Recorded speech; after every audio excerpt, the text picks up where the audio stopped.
Welcome to delightful তুলিকা। বন্ধুরা, আজকে আমি তোমাদের জন্য নিয়ে এসেছি একটা নতুন রেসিপি, চিংড়ি মাছের ঝোল।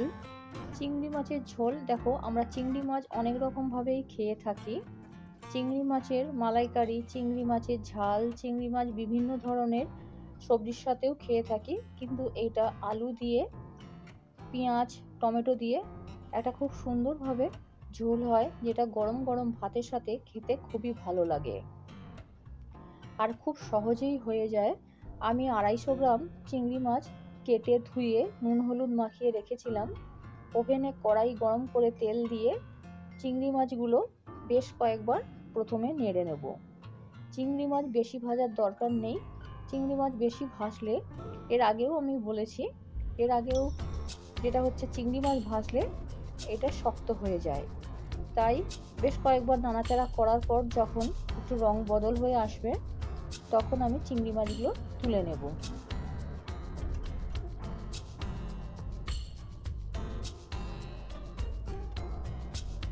চিংড়ি মাছ আমার ভাজা হয়ে গেছে, একটা পাত্রের মধ্যে তুলে নিলাম। আবার কড়াইয়ের মধ্যে আরও কিছুটা আমি তেল অ্যাড করব। রান্নাটা যদি সর্ষের তেলে করতে পারো তাহলে খুবই ভালো হয়, কিন্তু আমি সর্ষের তেলে করিনি। দেখো, এরকম ভাবে ছোট ছোট করে ডুমো ডুমো করে আলুগুলো কেটে নিয়েছি।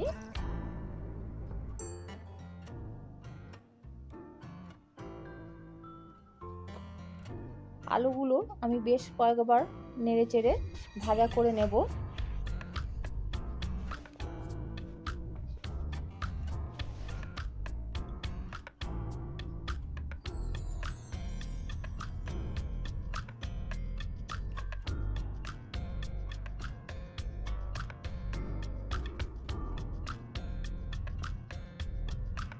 পাঁচ ছটার মতন কাঁচা লঙ্কা এর মধ্যে আমি দিয়ে আলুর সাথে ভেজে নেব।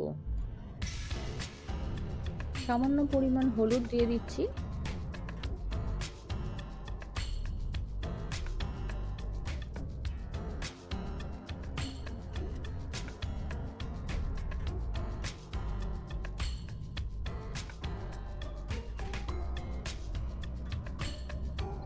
দেখো, আলুগুলো লাল লাল হয়ে এসছে। এর মধ্যে কয়েকটা কাঁচা লঙ্কা আমি দিয়ে দিলাম। যে যেমন ঝাল খাবে সে সেই পরিমাণ অবশ্যই ঝালটা তোমরা দিও।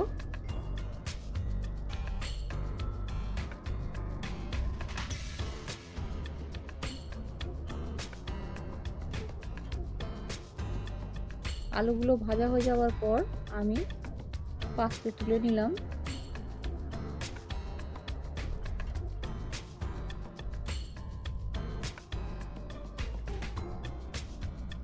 দুটো মাঝারি সাইজের পেঁয়াজ আমি কুচি করে রেখেছি, এই তেলের মধ্যেই আমি দিয়ে দেব।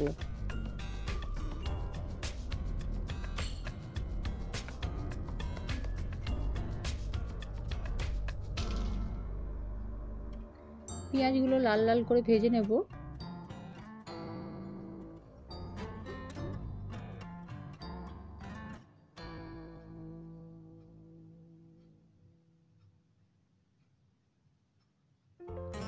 আস্তে আস্তে পেঁয়াজগুলো, দেখতেই পাচ্ছ বন্ধুরা, নরম হয়ে আসছে। এরপর কেটে রাখা টমেটো কুচি আমি এর মধ্যে দিয়ে দেব।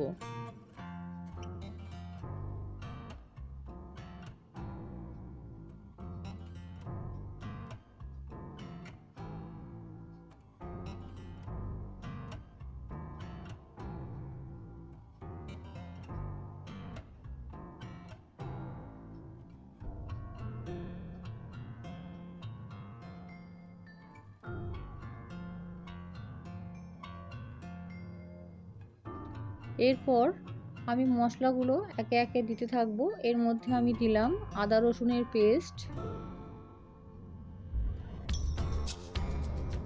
লঙ্কা গুঁড়ো, হলুদ গুঁড়ো, সমস্ত কিছু দিয়ে, আর স্বাদ মতন, যখন আলুর সাথে এইগুলো মশলাটা কষাবো তখন স্বাদ মতন নুন চিনি দিয়ে দেবো।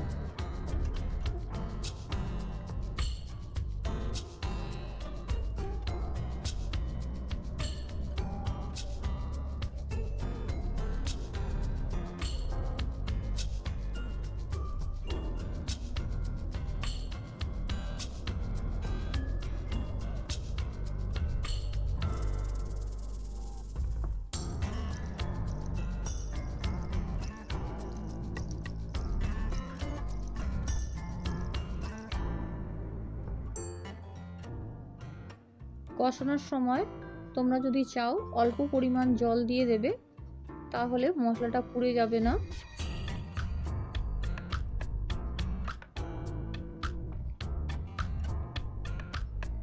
ভালো করে আদার কাঁচা গন্ধটা যতক্ষণ না যায় ততক্ষণ ভালোভাবে, আর যতক্ষণ না তেল ছাড়ে ততক্ষণ আমি মশলাটা কষিয়ে নেব।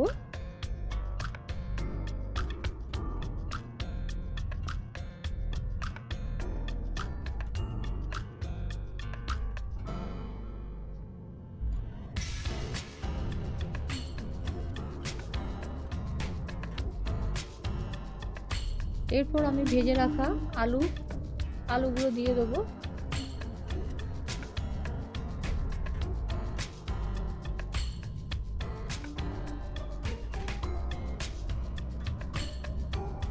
এবার মশলার সাথে আলুটা ভালো করে কষিয়ে নেব।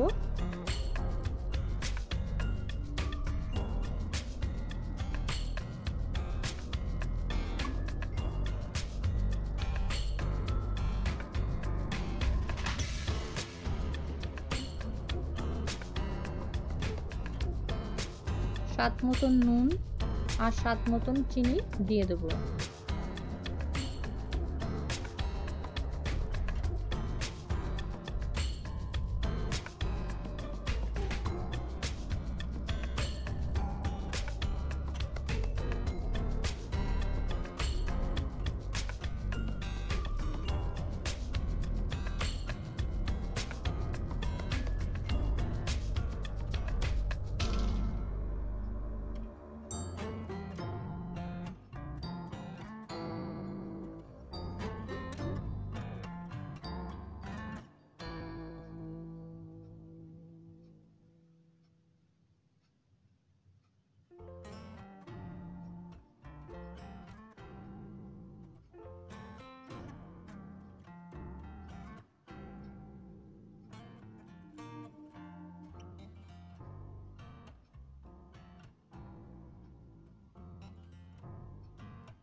অল্প অল্প করে জল অ্যাড করছি যাতে মশলাটা পুড়ে না যায়, আর কষাতে কষাতে আলুগুলোও অল্প সিদ্ধ হয়ে যায়।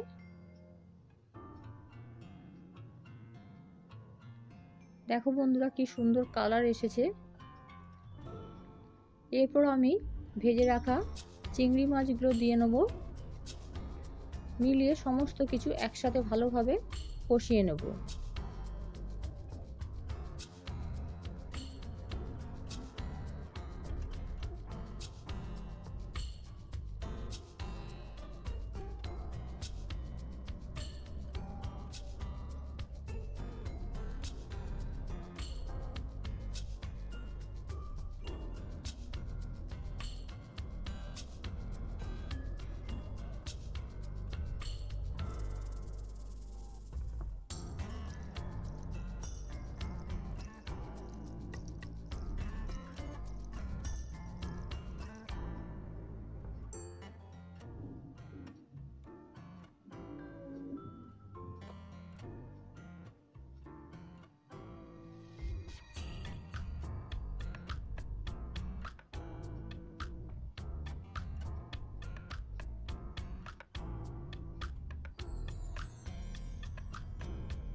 দেখো কিছুটা পরিমাণ জল দিলাম,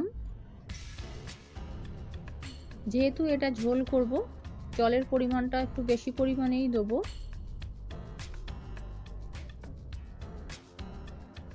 তোমরা যদি চাও যে এটা গামাখা করতে, তাহলে জলের পরিমাণটা অবশ্যই তোমরা বুঝে দিও, যে যেমন ঝাল কিংবা ঝোল করতে চাও। আমি এটা ঝোল বানাচ্ছি বলে আমি জলের পরিমাণটা একটু বেশি দিচ্ছি, আরও একটু জল অ্যাড করব।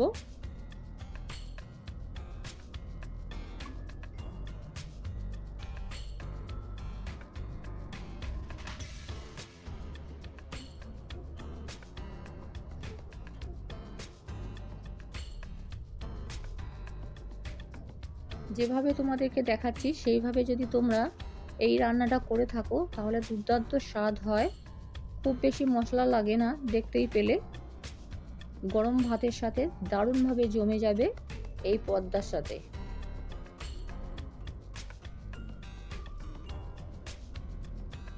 এটা আমি ঢাকা চাপা দিয়ে দেবো যতক্ষণ না আলুগুলো ভালোভাবে সিদ্ধ হয় আর ঝোলটা একটু কমে আসে। দেখো, ঢাকনাটা খুলে আরও একবার নেড়ে নিলাম। আলুগুলো সিদ্ধ হয়েছে নাকি দেখে নেব। প্রায় রেডি আমার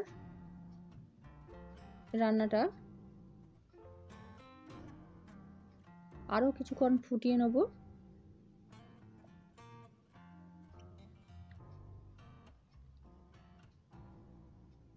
দেখো, ঝোলটা কমেই এসছে। রান্না আমার রেডি। দেখতে দারুণ হয়েছে। তোমরা অবশ্যই কমেন্ট করে জানিও কেমন হয়েছে। একটা পাত্রের মধ্যে ঢেলে আমি তোমাদের সামনে নিয়ে আসছি। ফাইনাল লুকটা অবশ্যই শেয়ার করব।